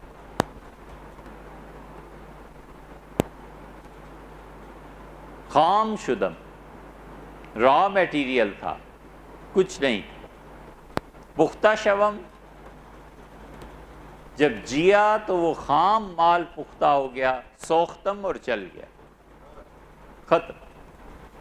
بس تمہاری دنیا کی زندگی یہ، انما الحیات الدنیا لعب، کھیل ہے۔ ایسی زبردست یہ مثال دی ہے نا خدا نے، ایک یہ اور ایک سورہ کہف میں آتی ہے، کماء انزلناہ من السماء، تمہاری دنیا کی زندگی تو یہ ہے کہ ہم نے اوپر سے پانی نازل کیا، فاختلط بہ نبات الارض، اور وہ زمین میں مٹی اور بیج سے ملا، اور پھر اس کی اٹھان آئی، زبد الرابیہ، اور پھر اس کے بعد وہ فصل جل کے تباہ ہو گئی، ختم ہو گئی، وہ جھاگ تھا جو پانی سے اتر گیا، اور بس۔ لعب، کھیل ہے، کیا ترتیب بیان فرمائی، بچپنا ہے، کھیل کود کے دن، وَلَعْبٌ، اور ایک تماشا ہے، کھیلتا ہے بچہ، شعور آتا ہے، پھر تماشا سامنے آتا ہے، تعلقات پہ غور کرتا ہے، تماشے کی چیزیں دیکھتا ہے، بازی گری کے سامان ہیں انہیں دیکھتا ہے، دل اس میں الجھ جاتا ہے کہ کیا بات ہے جناب، اس کھیل میں یہ ہے اور اس کے آلات یہ ہیں، اور بازی گری دیکھو اور تماشے دیکھو اور فلم۔ اللہ نے ایسی حقیقت بیان کی ہے جو ہر یہ دنیا، یہ طوائف ہر دور میں نئے لباس کے ساتھ، ہر دور میں یہ طوائف لبھانے کے نئے سامان کے ساتھ آتی ہے۔ فرمایا اس کو دیکھو، یہ بے حیا و لہو، اور کیا ہے، تماشے،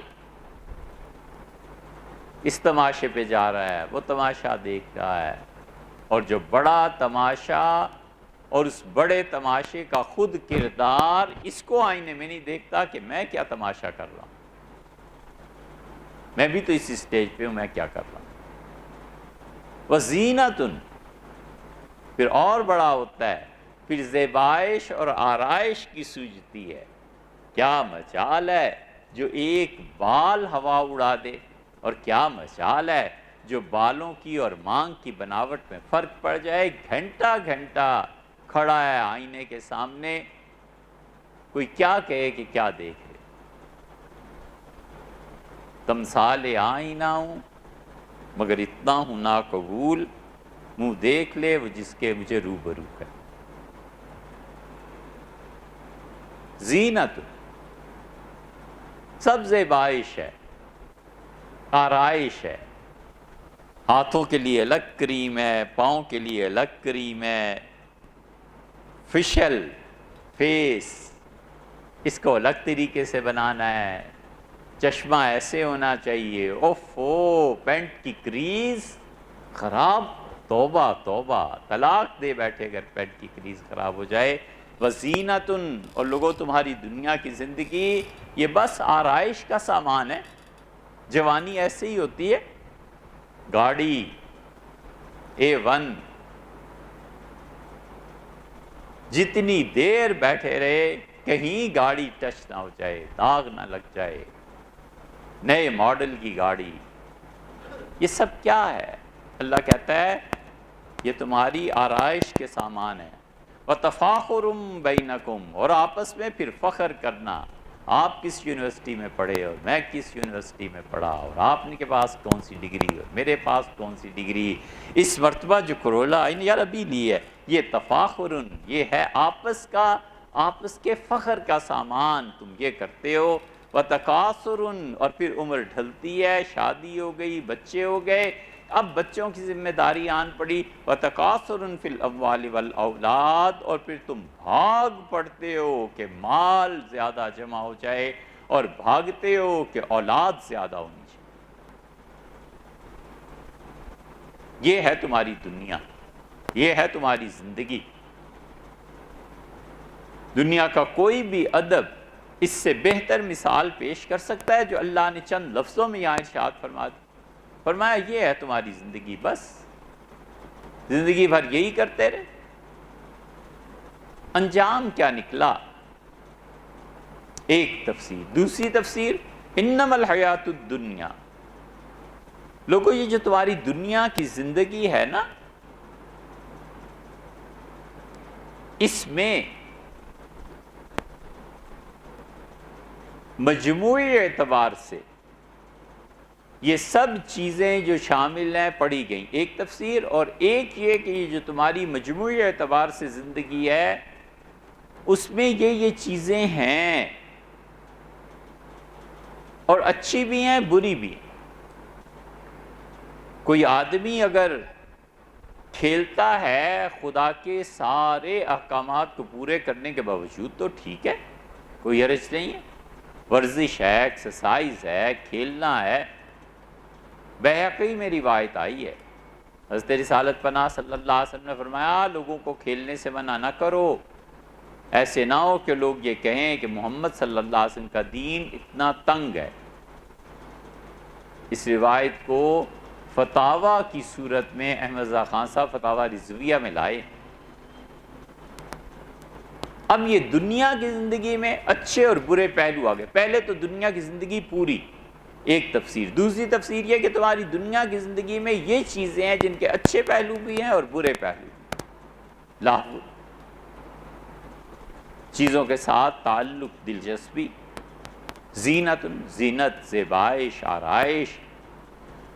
اللہ نے فرمایا خذوا زینتکم عند کل، ٹھیک یہی لفظ وہاں استعمال کیا کہ لوگوں زینت اختیار کرو جب تم نماز کے لیے آؤ۔ یہاں زینت کو برا کہا ہے اس وقت جب یہ دنیا کا ایک حصہ شمار کی جائے، اور زینت کو اچھا کہا ہے جب وہ اللہ کے لیے اختیار کی جائے۔ اسی لیے رسول اللہ صلی اللہ علیہ وسلم نکیر فرماتے تھے کنگھی نہ کرنا،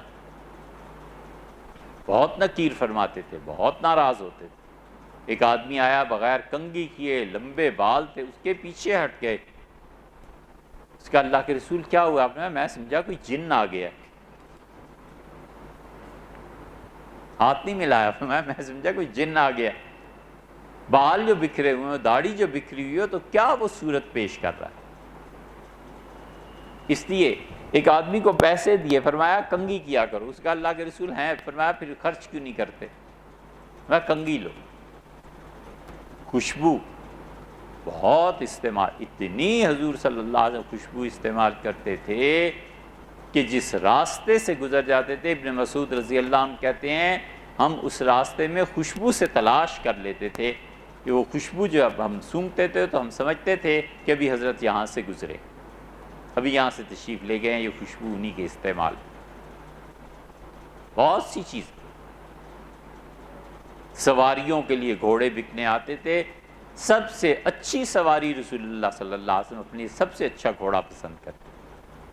ایک مرتبہ مدینہ منورہ میں افواہ اڑی کچھ کہ پتہ نہیں کیا ہو گیا، دھماکہ ہوا یہ، تو آپ نے حضرت طلحہ رضی اللہ عنہ سے گھوڑا لیا اور رسول اللہ صلی اللہ علیہ وسلم سارا شہر گھوم کے واپس آئے اور آپ نے کہا وجدناہ لا بحرا، تمہارا گھوڑا اس کی چال تو سمندر کی رفتار، سمندر کی روانی.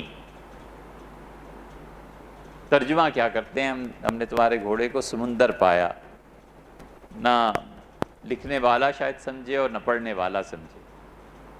اس کا ترجمہ یہ ہے کہ تمہارے گھوڑے میں سمندر کی روانی، تمہارے گھوڑے کی چال سمندر کی طرح رواں.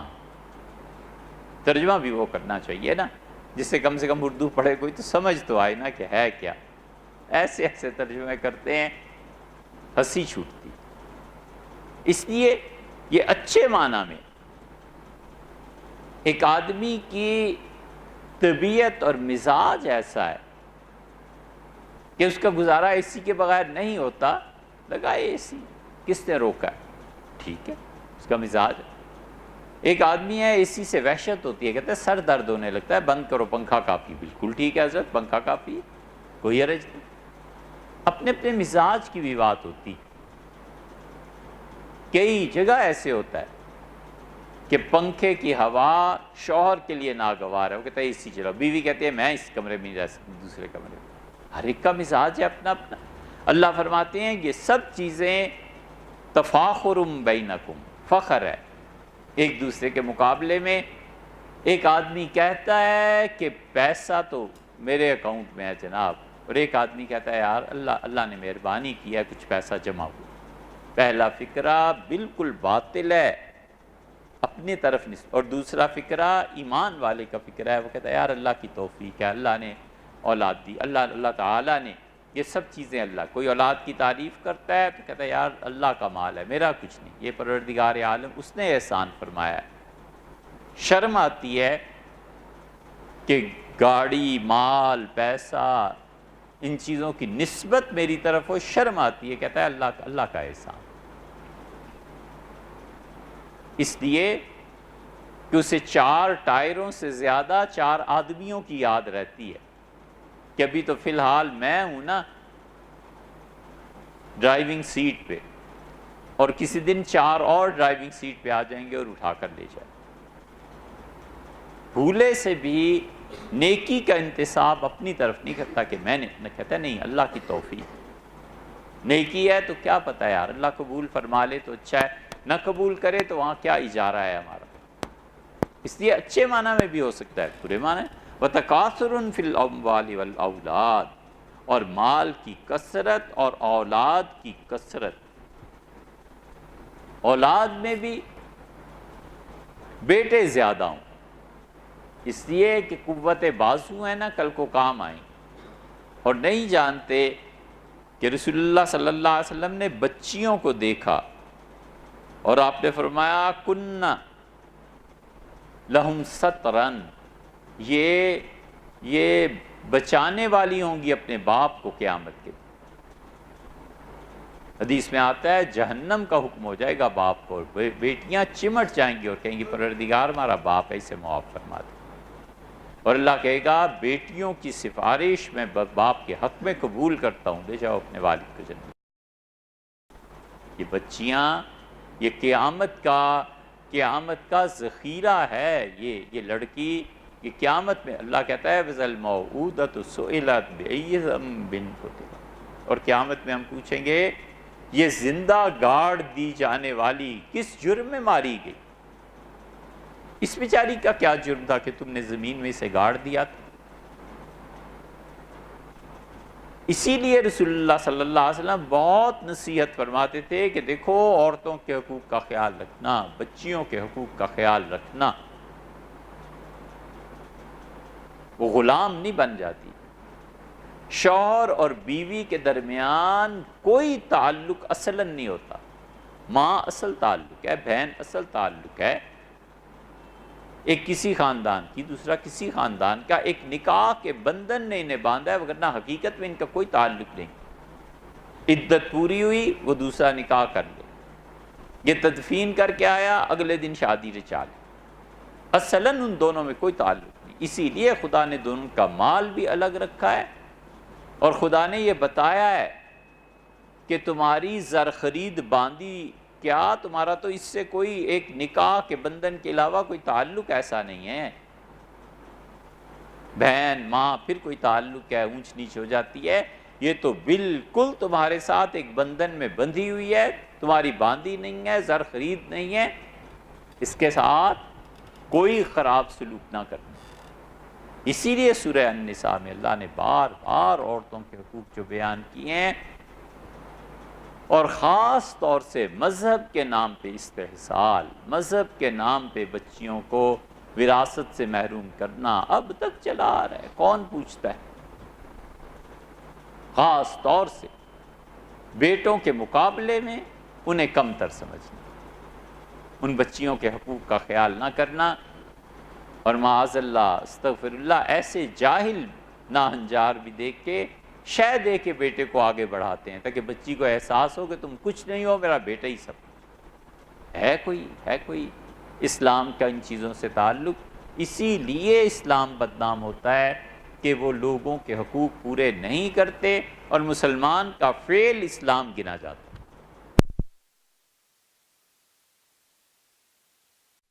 خود پتہ نہیں ہے کہ اسلام حضور صلی اللہ علیہ وسلم نے فرمایا قیامت میں تمہاری بیٹیاں تمہارے اور جہنم کے درمیان آ جائیں گی، اور آپ نے فرمایا تمہاری بیٹیاں سے شفاعت کریں گی اور یہ تمہیں جنت میں لے جائیں گی۔ بہت بڑی چیز فرمائی ہے، آخرت کا ذخیرہ۔ آپ نے فرمایا تم میں سے اللہ نے جس کی آزمائش کی اور اسے 3 بیٹیاں دے دی، پھر اس نے اپنی بیٹیوں کو ادب سکھایا، پھر اس نے اپنی بیٹیوں کو تعلیم دی، پھر رسول اللہ صلی اللہ علیہ وسلم نے فرمایا تم میں سے کسی آدمی کی 3 بہنیں ہو گئی، اور اس نے اپنی تینوں بہنوں کا خیال رکھا اور انہیں تعلیم دی، اور حتیٰ کہ اس نے ان کی شادی کر کے انہیں گھر پہنچا دیا، یہ آدمی تو بالکل بخشا گیا، فرمایا اس کی مغفرت ہو۔ ایک آدمی اٹھے صحابی ان کا اللہ کے رسول اور 2، اور آپ نے فرمایا 2 بھی، اور سیدنا عمر رضی اللہ عنہ کا مجھے اچانک اٹھنا پڑ گیا کسی وجہ سے، تو میں اپنے کسی کام سے جلدی جانا پڑ گیا، میں فوراً بھاگا، مجھے یاد نہیں کہ رسول اللہ صلی اللہ علیہ وسلم نے 1 کا کہا تھا۔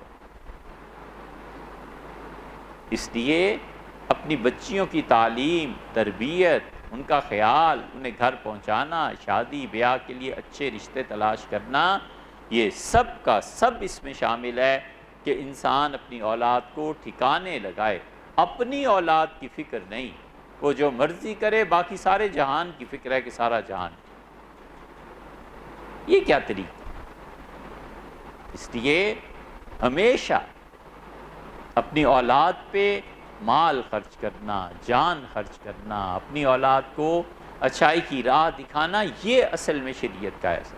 اللہ کہتا ہے یاد رکھو کمثل غیث، اور اس کی مثال تو ایسے ہی ہے جیسے بارش نازل ہوئی، عجب الکفار، اور کسانوں کو بڑی اچھی لگتی ہے، نباتہ ثم یہیج فتراہ مصفرا، اور وہ پھر اپنی کھیتی کو دیکھتا ہے، لہلہاتی ہوئی کھیتی کو، اور پھر اس کی کھیتیاں کیا ہوتی ہیں؟ پک جاتی ہیں، ثم یکون حطاما، اور اس کے بعد اس کی کھیتیاں بالکل راکھ بن جاتی ہیں، مٹی میں مل جاتی ہیں، کسان خوش ہوتا ہے، فصل لہلہا رہی ہے، بیج اس نے ڈالے تھے، اور تیار ہو گیا سارا باغ اور سارا کچھ، اور اچانک بارش شروع ہو گئی، اچانک اولے برسنے لگے، رات کو کسی نے اٹھ کے سارے گندم کے کھیلان میں آگ لگا دی، ثم یکون حطاما، اللہ کہتا ہے پھر سب کچھ تباہ ہو گیا، اس کا برباد ہو گیا،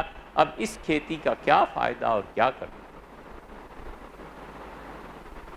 اسی لیے اللہ تعالیٰ نے مثال دی،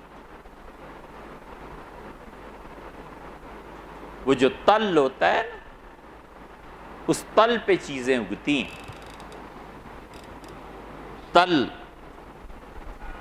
تل ابیب، یہ ہے نا اسرائیل میں، یہ تل ابیب ہے، تل ابیب پڑھتے رہتے ہیں سارا دن، اردو بھی نہیں پڑھنی آتی، آتی جائے کہاں، تل ابیب ہے یہ، تل ٹیلا، اونچی جگہ۔ اللہ تعالیٰ نے فرمایا ہے اس تل پہ، اونچی جگہ پہ فصل لگاتا ہے، اور ایک تل توئے کے ساتھ، وَإِن لَّمْ يُصِبْهَا وَابِلٌ فَطَلٌ، اور اگر بارش نہ بھی برسے تو رات کی اوس ہی کافی ہو جاتی ہے اس کھیتی کو اگانے کے لیے۔ اللہ فرماتے ہیں بڑھاپے کا زمانہ اور اس کی کھیتی تباہ ہو جائے، اس سے پوچھو پھر کیا ہو۔ بالکل ایسے ہی ہے، ارشاد فرمایا کہ تمہاری دنیا کی جتنی زندگی کی محنتیں ہیں یہ قیامت میں سب بیکار چلی جائیں تو پھر کیا ہوگا؟ وَفِي الْآخِرَةِ عَذَابٌ شَدِيدٌ، اور آخرت میں تمہیں شدید عذاب ہوگا۔ ایک راہ یہ ہے وَمَغْفِرَةٌ مِّنَ اللَّهِ وَرِضْوَانٌ، اور دوسری راہ یہ ہے کہ اللہ تمہیں بخش دے اور اللہ تم سے خوش ہو۔ یہ دو راہوں میں سے ایک کا تم نے انتخاب کر، اللہ کی ناراضگی مول لے لو، اس دنیا کے غلط کے صحیح استعمال سے اللہ کو خوشی حاصل کر دو۔ تم پیسہ ہے، مال ہے، سب چیزیں ہیں، عیاشی میں اڑا دو، تمہاری مرضی ہے، اور اس کا نتیجہ یہ نکلے گا کہ آخرت میں شدید عذاب ہوگا۔ اور اسی پیسے، مال، عمر اور جان کو اللہ کی راہ میں لگا دو، اس کا نتیجہ یہ نکلے گا کہ اللہ تمہاری خطاؤں کو معاف کرے گا اور اللہ تم سے خوش ہوگا۔ وَمَا الْحَيَاةُ الدُّنْيَا إِلَّا مَتَاعُ الْغُرُورِ، اور لوگوں دنیا کی زندگی حقیقت میں کیا ہے؟ دھوکے کا سامان ہے بس۔ رسالت مآب صلی اللہ علیہ وسلم نے فرمایا بوڑھے کا دل دو چیزوں پہ جوان رہتا ہے، ایک تو وہ سوچتا ہے عمر ابھی اور ملے گی اور ملے گی، اور دوسرے مال کہ اور آئے گا اور آئے گا۔ حالانکہ کس نے دیکھا ہے کہ زندگی کتنی ہے؟ موت ہے، کسی بھی وقت آ جائے گی۔ اس لیے دو راہیں بتا دی کہ اس دنیا کا استعمال کر لو اور نتیجے میں جہنم خرید۔ عمر بن عبدالعزیز رحمۃ اللہ علیہ کے متعلق اور عبد الملک کے متعلق تاریخ میں ایک چیز آتی ہے، علماء لکھتے ہیں تاریخ کے مورخین، وہ کہتے ہیں عمر بن عبدالعزیز رحمۃ اللہ علیہ کے 11 بیٹے تھے، اور عبد الملک کے متعلق لکھا ہے اس کے بھی 11 بیٹے تھے، یا جو بھی نام ہے تاریخ میں دیکھ لینا۔ انہوں نے کہا کہ وہ خلیفۃ المسلمین تھا اور مرتے ہوئے اپنی اولاد کے لیے ایک ایک بیٹے کے لیے 11 بیٹوں میں سے کروڑوں چھوڑ کے مرا، اور ہم نے دیکھا اس کے بچوں کو دمشق میں بھیک مانگتے ہوئے۔ اور عمر بن عبدالعزیز رحمۃ اللہ علیہ کے بھی 11 بیٹے تھے، بلایا وفات کے وقت اور کہا میرے بچوں، ایک رات جہنم کو جاتی تھی، اگر میں تمہارے لیے مال جمع کرتا، سرکار کے خزانے میں خرد برد کرتا تو تمہیں تول دیتا گویا سونے میں، لیکن اس کا انجام جہنم تھا۔ میرے بچوں، میں نے وہ نہیں اختیار کیا۔ اور ایک اللہ نے کہا ہے کہ ان ولی اللہ الذی نزل الکتاب، میرا حقیقی دوست وہ مالک اللہ ہے جس نے کتاب کو نازل کیا، وَهُوَ يَتَوَلَّى الصَّالِحِينَ، اور صالح لوگوں کا مددگار اللہ کیا ہے۔ میرے بچوں، میں نے تمہیں صحیح تعلیم دی، اگر صالح اور نیک رہو گے اللہ تمہیں ضائع نہیں کرے۔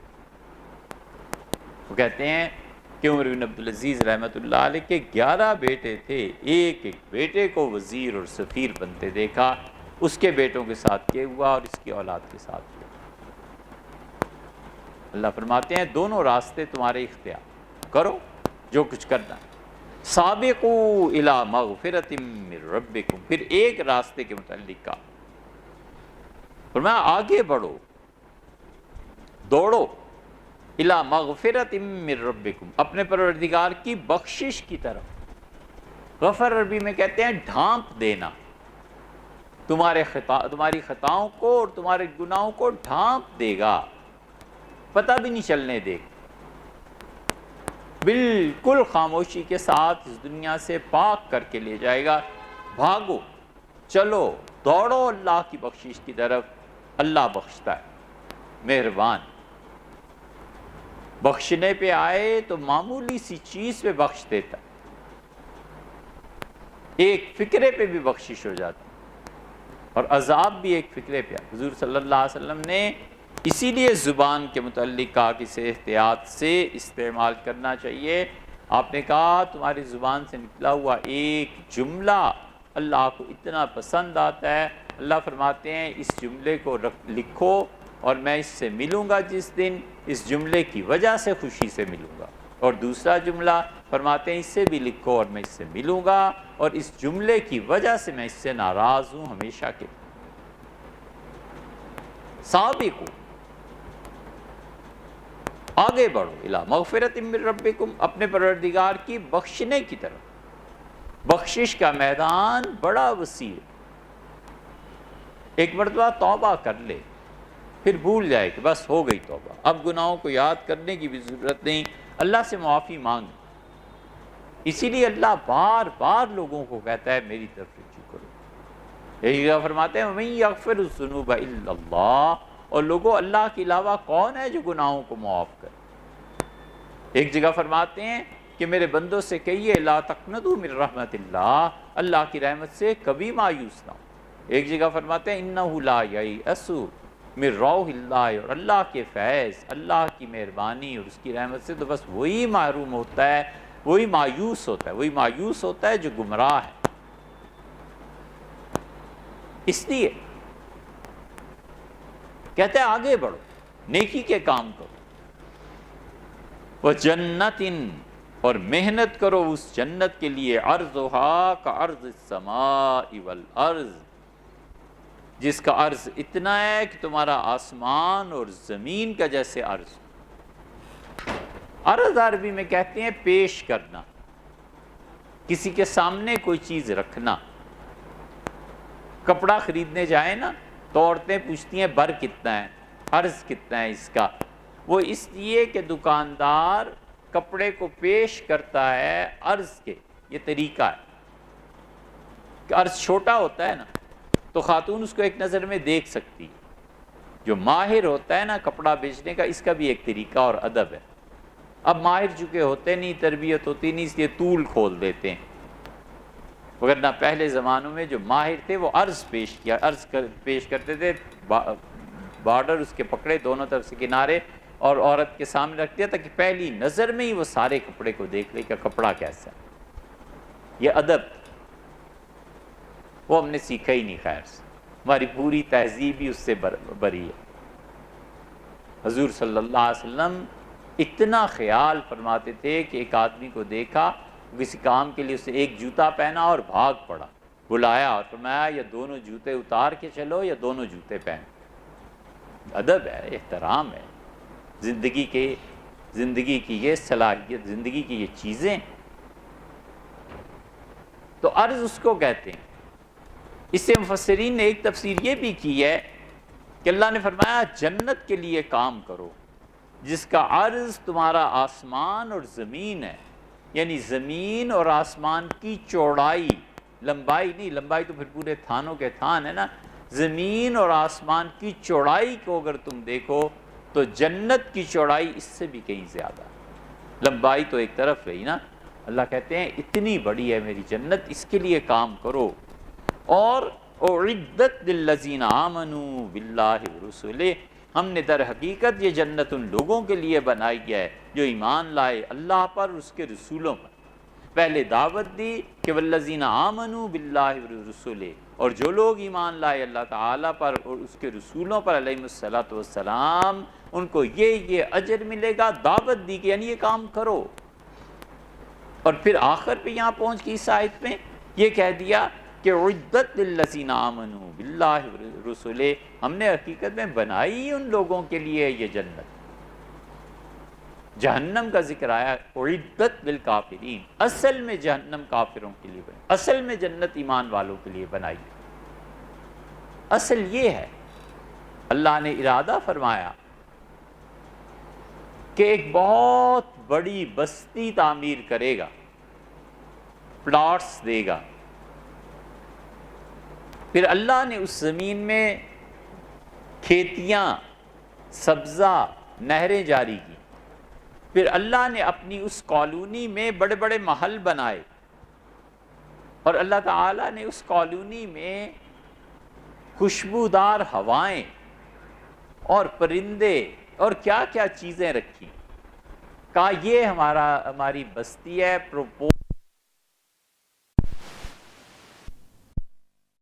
اچھا بھئی اب کون کون اس پلاٹ کو لے اور کون کون آئے؟ فرمایا امتحان لو.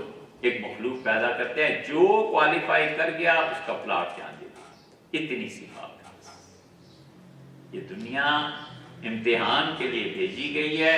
جو کوالیفائی کر گیا، مرنے سے پہلے بھی اس کو بتا دیتے ہیں کہ یہ ہے. جس شخص کے لیے دنیا میں جنت نہیں ہے نا، اس کے لیے آخرت میں کوئی جنت نہیں.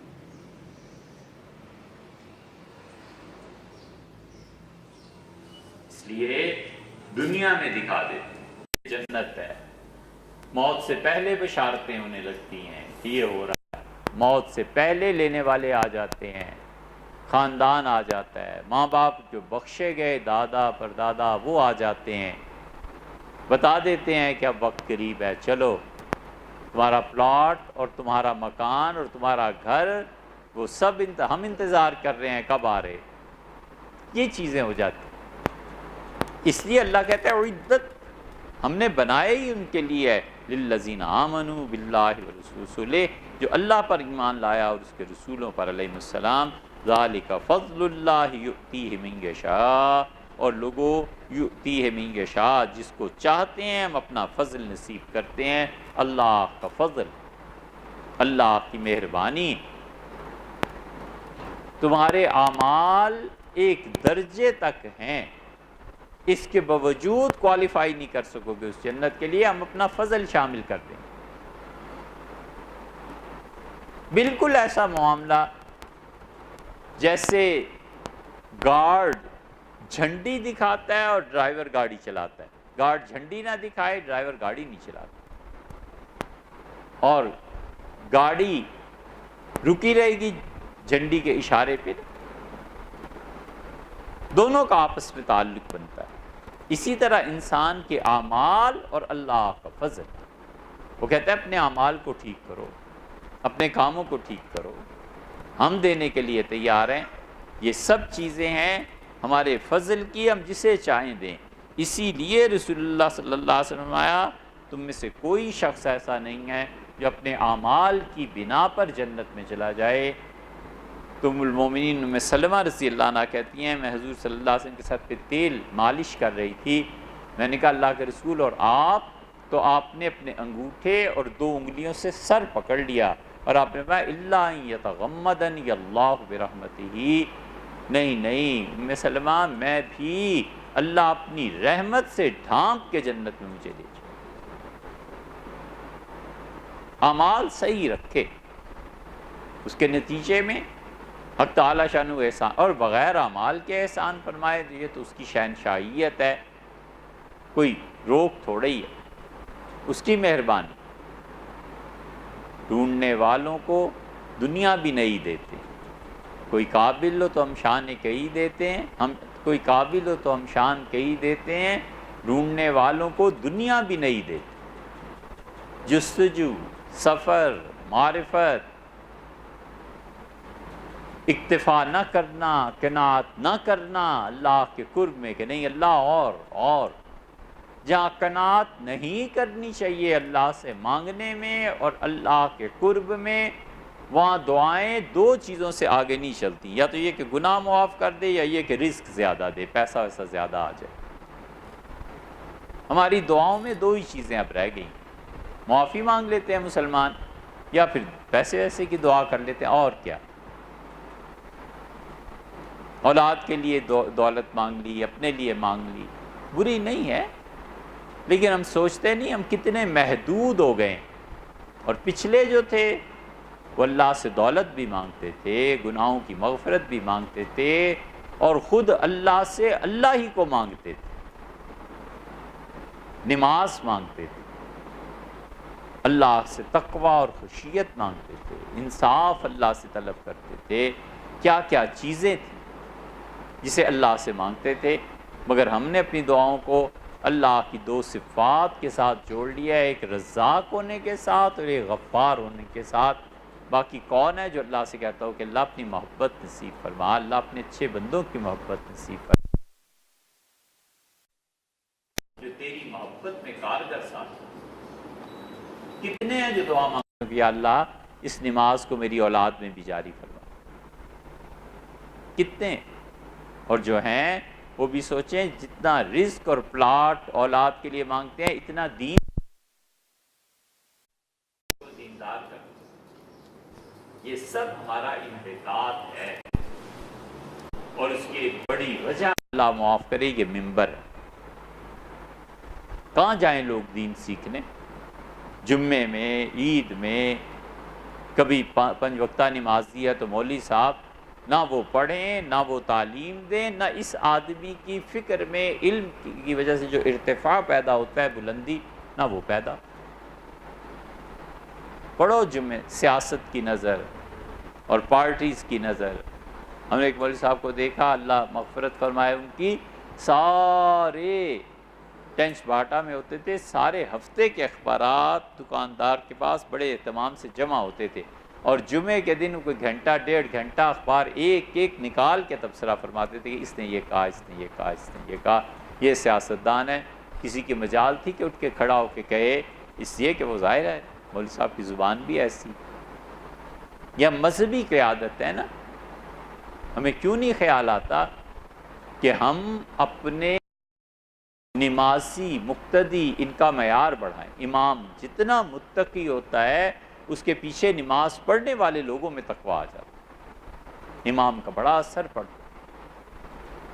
اس لیے اللہ فرماتا ہے واللہ ذو الفضل العظیم، اور اللہ بہت مہربانی کرنے، بہت فضل والا ہے، اس کے پاس فضل کی کوئی کمی نہیں ہے، تم اس کے فضل کو حاصل کرنے والے، مانگنے والے بنو، اللہ بہت دے۔ باقی آئیں۔